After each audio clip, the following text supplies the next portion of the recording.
Pagkatapos magsalita ni Jocelyn ay napatitig siya rito habang pinandilatan to. Hindi niya alam kung anong pumasok sa utak niya para sabihin yon. Ngunit hindi niya naman yon pinagsisisihan. Halatang nagulat ito dahil sa sinabi niya, dahil bahagya ito natigilan. Ngunit ilang sandali lang din naman ay nakabawi din ito kaagad at pagkatapos ay nilapitan siya nito at hinaplos ang kanyang buhok. Huwag kang mag-alala, uuwi ako mamayang gabi sa bahay, sabi nito sa mahinang boses.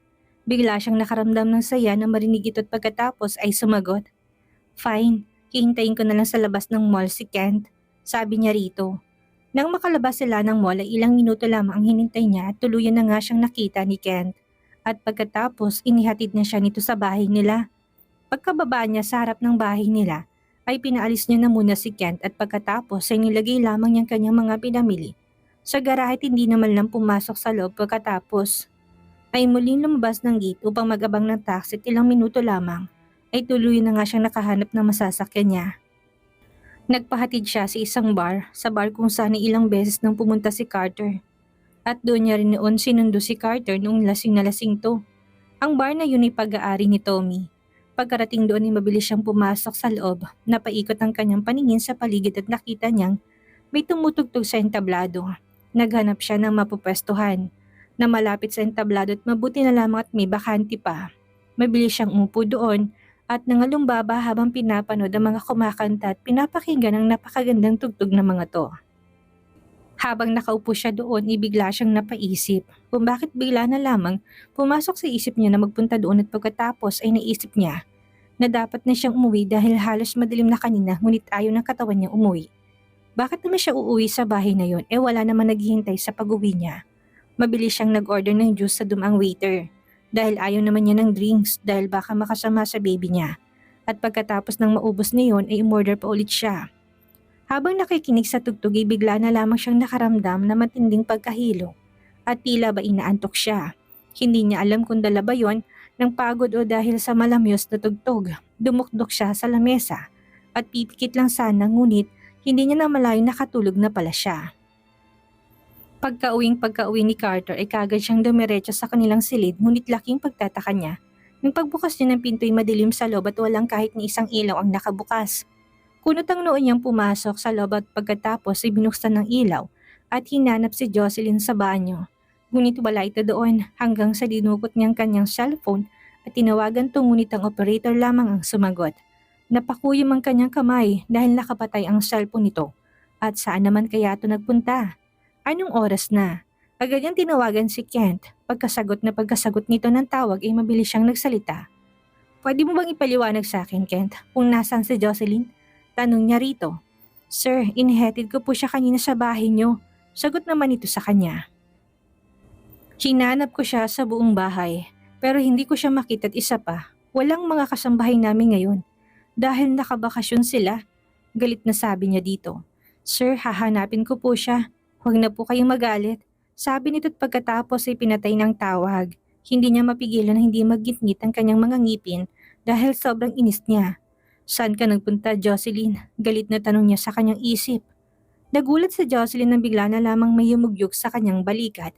Hindi niya maimulat ang kanyang mga mata dahil antok na antok pa siya. Ano ba? Mahinang tanong niya sa nagngising sa kanya. Pasensya na po ma'am pero magsasara na po kasi kami. Sabi nito sa kanya. Pinilit niyang magmulat ng mga mata at pilit na bumangon ngunit halos matumbang ulo niya dahil sa sobrang inaantok pa talaga siya. Nagsasara? Ulit niya sa sinabi nito. Ang alam ko'y bukas ang bar na to 24 oras dahil yun ang naikwento ni Tommy noon sa akin, sabi niya rito. Mabilis na tatarantang waiter nang banggitin niya ang pangalan ni Tommy. Kaya sa halip na pauwiin siya nito ay sinabi na lamang nitong ituloy na lamang niya muna ang pagtulog. Hindi na siya nagabala pang sumagot at pagkatapos nahiga na sa sofa niya nasa likod niya para kahit papano ay mas maging komportable siya. Napatitig ang waiter kay Jocelyn at pagkatapos ay napaisip ni Chuck na malapit itong kaibigan ng kanyang boss dahil sa pagtawag nito sa pangalan nito. Totoo din naman ang sinabi ng babae na bukas ang bar na yon ng 24 oras. Ngunit nitong nakaraang linggo'y binago ng boss nila yon. Sa pagkakaalala sa kanyang boss ay mabilis niya itong tinawagan upang sabihin dito tungkol sa babae. Ilang ring lamang ay sinagot din naman ito kaagad ang tawag. Sir, may kaibigan kayo rito sa bar at mukhang hindi magandang lagay niya. Sabi niya rito. Kaibigan ko? Nakakunot na tanong ni Tommy dito. Kakaunti lamang ang kaibigan niya, isa pa ay in-inform naman siya ng mga ito kung pupunta sila doon. Kaya wala siyang idea kung sino sinasabi nito. Pwede mo bang isend sa akin ang picture niya? Tanong niya rito at pagkatapos mabilis naman tong umuo, ilang sandali nga lamang. Ay tuluyan na niya natanggap ang sanad nitong picture at hindi niya maiwasang hindi panlakihan ng mga mata nang makita kung sinong nasa larawan. Akala niya pinaglalaroan lamang siya ng kanyang mga mata kaya mabilis siyang tumayo sa kanyang kama at lumabas ng kanyang silid. Mabuti na lamang at mula sa bahay niya ilang establishment lang ang pagitan at nandun na siya sa bar na pagmamayari niya. Mabilis siyang pumasok doon at pinuntahan ng babaeng sinasabi ng isang empleyado niya. Pagkalapit niya doon ay nakita na niya kaagad ang tulog na si Jocelyn. Hindi niya tuloy maiwasang mag-isip kung bakit nandun ito. May problema kaya to?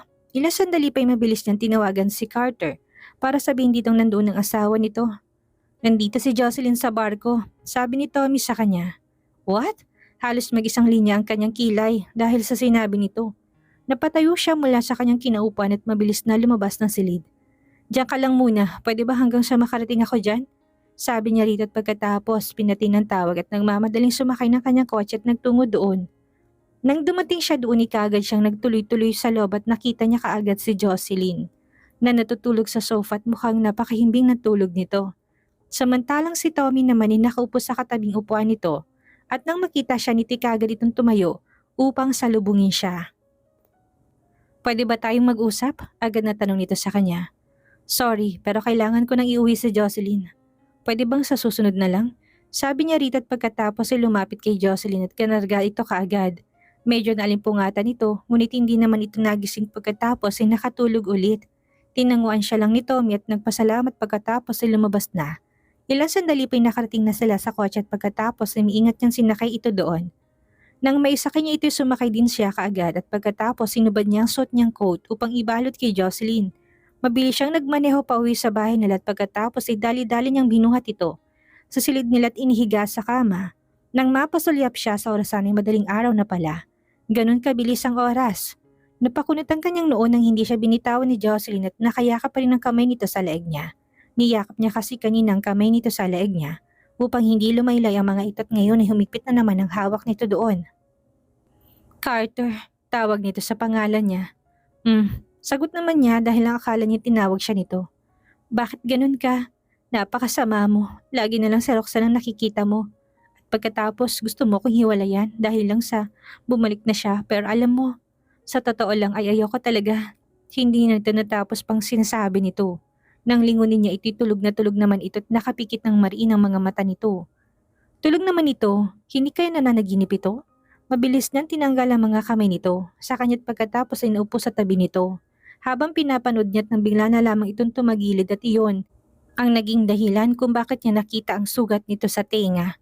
Sa pagkakatanda niya nakasuot ito ng hikaw nung huli silang magkita pero ngayon ay wala nang suot nitong hikaw at higit sa lahat ay may sugat ng tenga nito. Bigla tuloy siyang napatanong sa kanyang isip kung kailan kaya ito nasugatan at kung paano ito nasugatan dahil wala naman siyang alam. Tumayo siya mula sa kama at pagkatapos ay mabilis na nagtungo upang kuhanin ang gamot sa sugat at nilagyan ng tenga ni Jocelyn. At pagkatapos ng lagyan ito ay nakaramdam na rin siya ng antok, kaya nahiga na rin siya sa tabi nito. Nang magising si Jocelyn kinabukasan, ay kaagad niya nakita si Carter sa tabi niya. Hindi niya tuloy maiwasan na hindi malito kung bakit nasa tabi na siya ni Carter. At nang igala niyang kanyang paningin ay nasa silid na nila pala siya. Paano siya napunta doon? Samantalang naalala niya nagpunta siya sa bar kagabi at pagkatapos nakatulog siya doon. Naalala pa nga niya na ginising siya ng isang waiter. Pero ngayon ay bakit nandun na siya? Bumaba siya sa kama at pagkatapos ay dumiretso sa banyo upang maligo. Nang makabihis siya ay mabilis siyang lumabas ng banyo at eksaktong paglabas niya, doon ay gising na pala si Carter. Gising ka na pala, bumangon ka na't may kailangan akong sabihin sa'yo. Hihintayin na lamang kita sa baba, sabi niya dito. Tumango lang naman ito sa kanya bilang sagot. Lumabas siya ng silid at bumaba at pagkatapos dumaan sa sarili niya silid upang kuhanin ang mga nakahandang divorce agreement at ilang pang dokumentong kailangan para sa paghihiwalay nila. Habang naglalakad bigla siyang napatingin sa kanyang daliri kung saan nakasuot ang singsing niya. Naalala niya biglang mga sinabi sa kanya ni Roxanne. Jocelyn, ang singsing na suot mo ay ang mismong pinasadya ni Carter para sana sa akin. Kaya maliit ang sukat sa daliri mo. Napabuntong hininga siya at pagkatapos dumiretso sa kusina at eksakto nakahanda ng mga pagkain dahil nakabalik na palang mga kasambahay nila. Hinintay niya si Carter hanggang sa makababa ito. Nang bumaba ito'y nakasuot ito ng colored na t-shirt na sa loob ng 2 taon ay halos ang suot lamang nito lagi kulay puting kamisita. Ngunit nasabi niya sa isip niya na kahit ano talagang isuot nito ay nangingibabaw talagang kagapuhan nito. Pagkatapos nilang mag-almusal, pinataw ni Jocelyn ang kamay niya kung saan nakasuot ang singsing sa mesa at pagkatapos nilingon si Carter. Alam mo bang sukat ng daliri ko? Tanong niya dito. Number 10, agad naman itong sagot sa kanya na tila ba hindi nito pinag-isipang mabuti ang magiging sagot nito. Napangiti siya bigla dahil sa sagot nito. Tahimik niya nilagay sa ilalim ng mesa ang kanyang kamay at pagkatapos ginawang lahat upang matanggal niya ang singsing sa daliri niya. Natanggal niya ito ngunit namumulang pinanggalingan nito at halos matuklap ang balat dahil sa pamimilit niyang ipangtanggal nito. Pero sa kabila nini wala siyang naramdaman na kahit na namang sakit mula doon dahil ang puso niya sumasakit sa mga oras na yon. Inabot niya ang mga papeles na nakapatong sa katabi niyang upuan at pagkatapos pinatong niya sa mesa maging ang singsing na tinanggal niya sa daliri niya. Komplituhin na natin ang mga kailangan para sa paghihiwalay natin. Sabi niya rito. Sige, sagot nito sa kanya pagkatapos ay tumango. Kalmadong boses niyo kagaya ng dati. Paano marriage certificate natin at si Lolo? Nasabi mo na ba? Tanong ito sa kanya bigla, tumango naman siya dito. Pupunta ako sa mansyon at sasabihin ko kay Lolo mamaya at kukunin ko na rin sa kanyang marriage certificate. Gusto mo bang sumama doon? Tanong niya dito at pagkatapos ay nakita niya muli itong tumango sa kanya. Sige, sasamahan kita doon, sabi nito sa kanya. Pagkatapos nilang mag-almusal ay nag-ready na sila kaagad sumakay sa kotse para pumunta sa lumang mansyon ng pamilya De La Rosa. Pagkarating nila doon ay kaagad silang sinalubong ng mag-asawang Tita Mildred at Tito Alvin na tuwang-tuwang mga ito nang makita sila. Iha, binanggit ka lamang ni Sir nitong nakarang araw at ngayon nandito ka na ulit. Nakangiting sabi nito sa kanya. Matamis niya naman itong nginitian at pagkatapos ay nakipagbeso-beso. Oo nga po, magalang na sagot niya. Tito, nasan po si Lolo? Tanong bigla ni Carter sa asawa ni Tita Mildred. Nasa taas siya at nagbabasa ng dyaryo. Sagot naman ito dito at nang marinig nito nilingon siya nito. Tumango siya at pagkatapos ay nagpaalam na muna sa dalawa upang puntahan ng matanda. Sabay silang umakyat ni Carter paakyat sa pangalawang palapag ng bahay kung saan naroon ang silid ng matanda. At nang makarating sila sa tapat ng pinto'y huminto siya. Nilingon niya to. Ako na munang papasok at kakausapin ko na muna si Lolo. At kapag pumayag siya, tatawagin na lamang kita para ikaw nang kumuha ng marriage certificate. Sabi niya rito. Okay, sagot naman niya to sa kanya at kagad na pagkatapos ay pumasok na si Jocelyn sa loob ng silid. Nang pumasok siya sa lobby kagad niya napansin ng madilim ang silid dahil nakasara ang mga kortina at tanging ang lampshade na nasa tabi ng kama ang tanging nakasindi. Habang ginagalang kanyang paningin ay naisip niya na tila ba hindi yata maganda ang pakiramdam na matanda. Lolo, ako po to si Jocelyn, mahinang sabi niya at pagkatapos ay naglakad palapit sa kama. Wala siyang narinig na sagot mula dito hanggang sa tuluyan na nga siyang nakalapit sa kama at nakita niyang matandang nakihiga sa kama at nakapikit ang mga mata nito at mukhang tulog ito. Dahil nga nakatutulog ito iniisip niyang mainam na lamang nahintayin niya itong magising. Kaysang istorbohin ang tulog nito kaya kagad na siyang tumalikod at nagdahan-dahang humakbang. Palis sa takot na makagawa ng kahit na anumang ingay na bigla na lamang niyang narinig. Ang mihinang tinig nito. Iha, nandito ka pala. Mahinang sabi nito sa kanya kaya bigla siyang napatigil sa paglalakad at nabilis na lumapit dito. Umupo siya sa tabi nito at pagkatapos sinawakan ng kamay nito. Pasensya na lolo, nagising ko po yata kayo. Paghihingi niya na paumanhin dito. Medyo tulog kasi ako ng tulog this past few days at isa pa'y oras na para bumangon na ako. Pwede mo ba akong tulungang bumangon ihat para makapaglakad-lakad ako? Tanong nito sa kanya. Siyempre naman lolo. Mabilis na sagot niya at pagkatapos ay ngumiti ng matamis dito. Tinulungan niya itong ngumiti at pagkatapos ay pinaupo sa sofa nasa tabi lamang ng kama at naupo siya sa tabi nito. Napalingon siya sa labas ng bintana. Bigla na lamang umambon, tumayo siya at pagkatapos ay pinatay ang lampshade at pagkatapos ay binuksan ng mga kortina sa silid. Nang tuluyan niyang buksan ng mga kortina ay bigla na lamang lumiwanag ang buong paligid at nakita niyang napangiti ang matanda pagkatapos ay napabuntong hininga. Gusto ko sanang lumabas kaso sabi nito. Agad naman niyang inabot ng kamay nito. Lolo, kapag gumaling ka na, kahit saan mo gustong pumunta, sasamahan kita. Nakangiting sabi niya rito kung saan niya ng pangiti ito. Napakaswerte ko talaga sa'yo, Iha, sabi nito sa kanya. Lolo, gusto mo bang magkape o tsaa na lang? Tanong niya rito. Tsaa na lang, Iha. Mabilis naman itong sagot. Sige po, Lolo. Sabi niya at pagkatapos ay tumayo na mula sa kanyang at nagtungo sa isang silid doon sa tabi ng silid nito kung saan ay kompletong kagamitan at pagkatapos ay mabilis na nagtimpla ng tsaa. Pagkatapos niya magtimpla ng tsaa ay mabilis din siyang bumalik sa silid ng matanda upang ibigay rito ang tinimpla niya. Inilapag niya ito sa harap nito at nilapag niya rin sa tapat niya ang kape na tinimpla niya para sa kanya. At dahil sa ulan ay lumabigbiglang klima at ang usok ng kape niya ay tinangay ng hangin at yun ang pinaka-the best na inumin dahil sa biglang lamig ng panahon. Lolo, inumin mo na ito habang mainit pa. Sabi niya rito, salamat Iha, napakabait mo talaga. Sabi nito sa kanya at pagkatapos ay humigop ng tsaa. Naku, Lolo naman, lagi niya lang sinasabing mabait ako. Pinagtimpala ko lang naman kayo ng tsaa. Pabirong sabi niya dito, ngumiti ito sa kanya. Totoo namang napakabait mo Iha at napakamapagmahal mo pa. Kaya nga botong-boto ako sa iyo sabi nito sa kanya. Habang nakangiti ito sa kanya tila ba hinaplos ang puso niya. Alam niya sobrang napalapit na ito talaga sa kanya pero ganun din naman siya. Pero ano bang dapat niyang gawin? Hindi siya mahal ni Carter at hanggang sa mga oras na yun ay hindi na niya kayang lokohin pang sarili niya. Bigla niyang dinampot ang kanyang kape sa lamesa at inisang lagok ito. Napapikit siya pagkatapos niyang mainom ito. Hindi mapait ang kape, ngunit ang nararamdaman niya ay napakapait.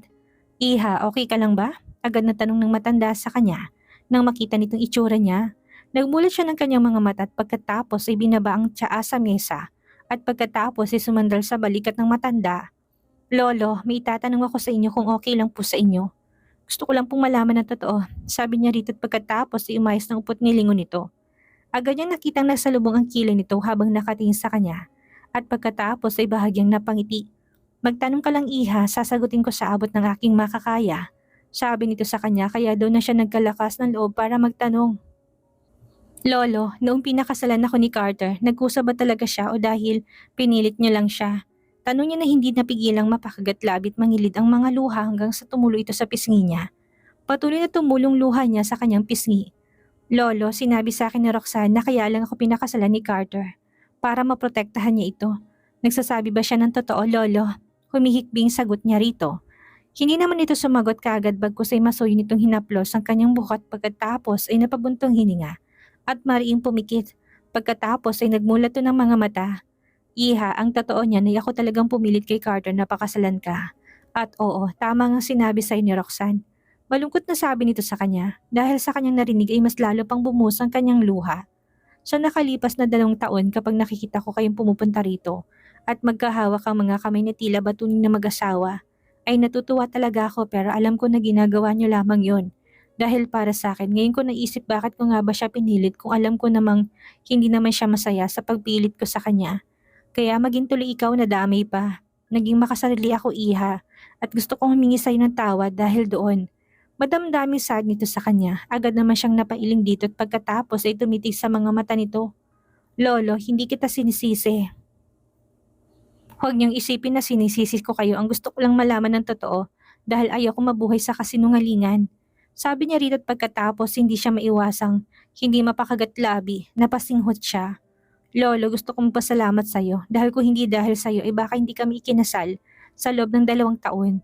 Baka hindi ako nagkaroon ng pagkakataon na makasabay siyang kumain, matulog at baka ni kahit kausap sandali baka hindi ko siya nakausap kung hindi mo ginawa yon. Mahinang sabi niya nang tingin dito ay pagkatapos sa yumuko. Ang 2 taon na napakaikli kung tutuusin pero naging masaya kung kasama ko siya araw-araw at nakatabi sa mga gabi. Masasabi kong kontento na ako sa 2 taon na iyon, Lolo. Sabi niya at pagkatapos ay napahikbi at napakagatlabi. Parang sasabog ang puso niya sa mga oras na yon. Siguro Lolo, hindi talaga kami ang nakatadhana para sa isa't isa. Tumingala siya dito. Gusto ko nang sumuko sa pagsasama namin Lolo. Gusto ko nang palayain ang sarili ko dahil napapagod na ako at sobrang na ako nasasaktan. Pag-amin ni Jocelyn, pagkatapos ay muling napahikbi. Napabuntong hiningang matanda at pagkatapos hindi naiwasang hindi makaramdam ng lungkot. Dahil sa naririnig niya sinabi ni Jocelyn, Iha, inabot nitong kamay niya at pagkatapos ay marahang pinisil. Sigurado ka na ba talaga sa desisyon mong ito? Tanong nito sa kanya. Mabilis siyang tumangot hindi nagdalawang isip pa dahil wala namang dahilan pa. Opo, Lolo. Sagot niya at pagkatapos ay nagpaskil ng isang ngiti sa kanyang labi. Sa halip na maghintay ako na magbagong feelings niya ay mas mainam na lang siguro, Lolo. Naituring ko na lang na napakagandang alaala ng 2 taong pagsasama namin. Kahit na hindi kami magkasama hanggang sa pagtanda naming dalawa. Masasabi kong napakaswerte ko na, Lolo. Sabi niya habang patuloy pa rin sa pagtulong kanyang mga luha kahit na nakangiti siya. Sobrang nasasaktan siya ng mga oras na yon. Sobra. Iha, sabi nito dahil sobrang naantig ang puso nito dahil sa mga sinabi niya at hindi na rin ito napigil na magkalambog ang mga mata. Nahihirapan si Jocelyn. Ngunit alam niya na yun na ang pinakamagandang desisyong gagawin niya at hindi na siya pwedeng umatras pa. Kahit na ayaw niya na sana, kahit alam niya masasaktan siya ng sobra. Handa pa kitang bigyan ng 10 minuto, Iha, baka sakaling magbagong isip mo.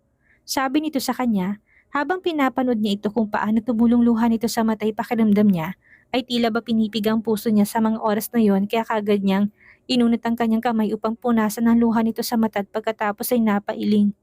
Lolo, hindi na kailangan na pag-isipan ko na ito nang mabuti at nakapagdesisyon ko nang palayain siya para makasama na niya ang babaeng pinakamamahal niya. Bulong niya rito habang may bikig sa lalamunan niya dahil sa sobrang pagpipigil niya ng kanyang emosyon. Ano kayang mangyayari ngayong tuluyan na sumuko si Jocelyn kay Carter? Dito na ba magtatapos ang kanilang pagsasama? Yan ang ating aalamin sa susunod nating kabanata.